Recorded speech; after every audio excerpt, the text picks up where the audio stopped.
And I think we should start with Carson Beck, who, yes, throws the interception on the last drive of the game.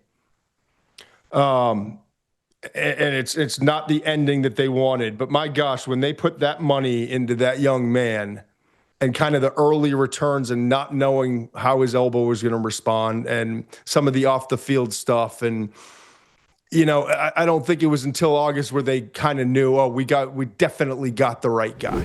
The McShay Show is presented by FanDuel. Playoff mode is on, and FanDuel's got it all. Same game parlays, quick bets for jumping in live, and offers to boost your winnings every game day. Don't miss out on any playoff action on FanDuel. Download the FanDuel app or head to FanDuel.com/McShay. That's FanDuel.com/McShay to get started. Must be 21 and older and present in select states, or 18 and older and present in D.C., Kentucky, or Wyoming. Gambling problem? Call 1-800-GAMBLER or visit rg-help.com. Call 1-888-789-7777 or visit ccpg.org/chat in Connecticut. Everyone in the building loves this young man. Forget the outside noise. He fits here. Might not have fit in Athens very well, and that's fine. But he fits here. And to see him after a 2-game stretch with the interceptions and the mistakes and just a couple of comments after the fact, he's like, it's reared its ugly head again. This is the Carson Beck that we there was a lot of concerns about. Then I told you I talked to a couple of scouts who were like, yeah, but was he wrong?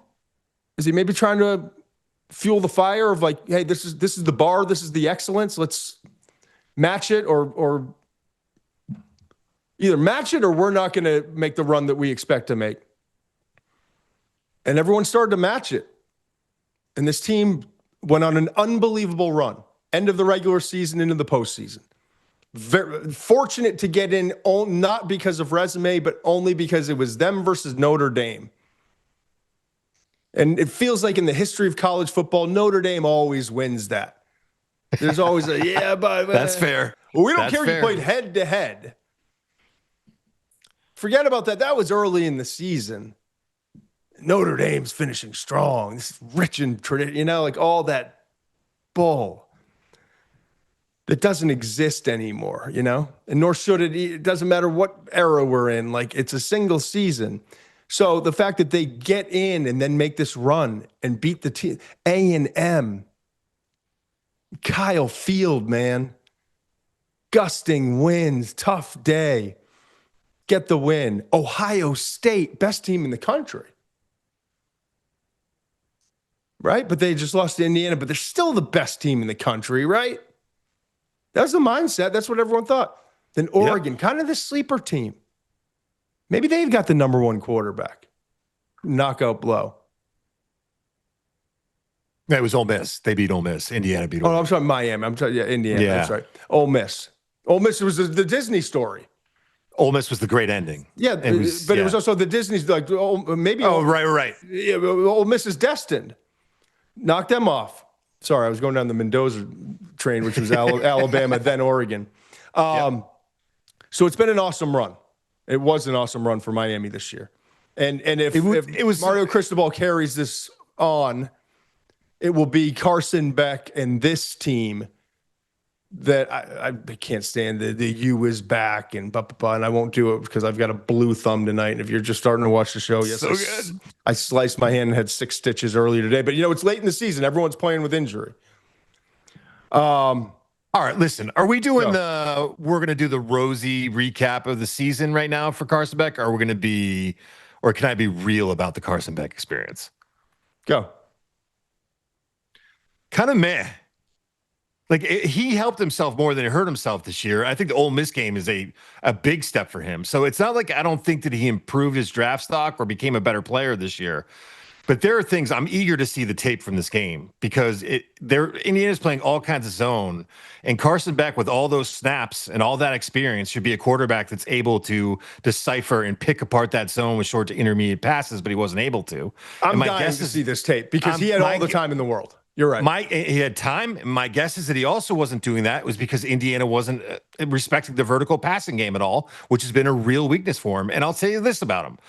He's done some things that I think have kind of cleaned up his image this year, but his body language tonight sucked.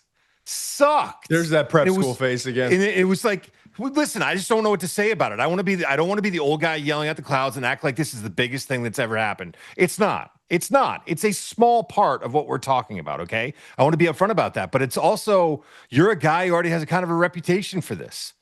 And he was, at one point they went for a fourth down. He was like walking off the field with his head down. And it was just hands on the helmet. It was just, he was wearing his emotions on his sleeve. I can't imagine NFL quarterback in a playoff, you can't do it. I think it will wear thin with teammates pretty quickly with the way he handled himself. Again, kid's got a good frame. He moves pretty well. He's got a strong arm if he can figure out the downfield touch and accuracy. But it wasn't a great performance tonight. He started to show up again late and started to get it going. And I was kind of optimistic. I thought to myself, maybe this is it. Maybe this is the Carson Beck story where he really, makes something happen here, leads Miami to a championship and just kind of rights the ship. But he didn't make enough plays tonight. Like the reason Miami's in this game is Mark Fletcher, the offensive line, that outstanding defense. Carson Beck didn't do enough. And that's just the reality of it. And listen, it's a tough spot to be in against that Indiana defense. I get it. It's no easy task. That Indiana defense has made everyone else look bad too. But here's what I'm curious about.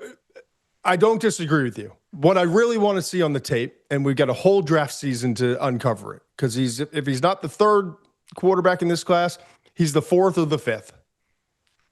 Oh yeah, I think he's in the mix to be. Yeah, I think he's the third.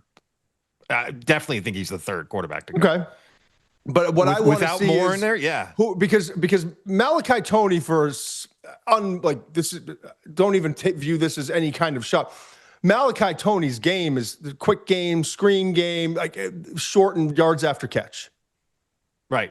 Occasionally, yes, he'll get down the field and make a big play. But when they're going to like intermediate and verticals, it's typically to C.J. Daniels and Keelan Marion, right? Yep. And so is this a C.J. Daniels and Marion problem? Is that what you think? I don't know, because Carson Beck had time tonight. Oh, yeah. And what I didn't see a lot of in the broadcast, and maybe I just missed it, was what was going on behind. That's what we got to see. I agree with you. Because when you're watching TV, it looks like it's all 22, because it's a sideline view, but it ain't all 22. It's focused more on the offensive, what's going on in the backfield in the first 5 yards of the defense. What I want to see was what was going on behind the TV camera. And I don't know until I watch it. Yeah. That's just how I feel coming out of it, though, with Carson Beck is not, I'm not here to bash him. There was a couple plays he made in this game that I was like, all right, here we go. Again, we're going to get it rolling. And this is a great Indiana defense. And I mean that. That's a great Indiana defense. And a great coordinator who throws a lot at you, and it's tough. And they may play a lot of zone, but you don't know who's coming, who's dropping, all of those things. Very smart guys on the back end. All of that stuff is true. But it was kind of meh. It was, I wanted him to do a little bit more. It was kind of meh. I can tell you this, and we'll get off of Carson Beck because there's way too many other amazing aspects of this game to get to. Carson Beck has an open invitation to the Senior Bowl in Mobile, Alabama in 2 weeks, less than 2 weeks. Actually, about 10 days he would be flying up there if it's from Miami. Take it, please. Take it. Go. Yeah. I know you've had 43 starts. I know you're the most experienced quarterback in the college football playoff. Trust me, no one said it more than me with the 2,881. I can't wait to get that number out of my head. I never have to use it again. It was mostly shtick after the first few times I used it. I mean, I love it. I only kept bringing it up because it kept annoying you and Stanford. Yeah. Take that opportunity. Riley Leonard did it, man. And don't tell me it didn't help him. Don't tell me it didn't help him. Show because everyone in Miami can talk about who you are and what. I don't like words, man. We live in a society full of words and word salads and all these words and these like stand on your business. We have a podcast, but I still get your point. That's a good point too. It's a very good point. But you know what I mean? Like I do. I get it. You can say whatever you want, but are you going to show up and put the pads on a mobile and show and take one more opportunity and then build on that and go to the combine and keep building on that? Because the kid's got talent. He's a talented quarterback. Must be 21 plus and present in select states. For Kansas, in affiliation with Kansas Star Casino, or 18 plus and present in DC, Kentucky, or Wyoming. Gambling problem? Call 1-800-GAMBLER or visit rg-help.com. Call 1-888-789-7777 or visit ccpg.org/chat in Connecticut or visit mdgamblinghelp.org in Maryland. Hope is here. Visit gamblinghelplinema.org or call 1-800-327-5050 for 24/7 support in Massachusetts, or call 1-877-8-HOPE-NY or text HOPE-NY in New York.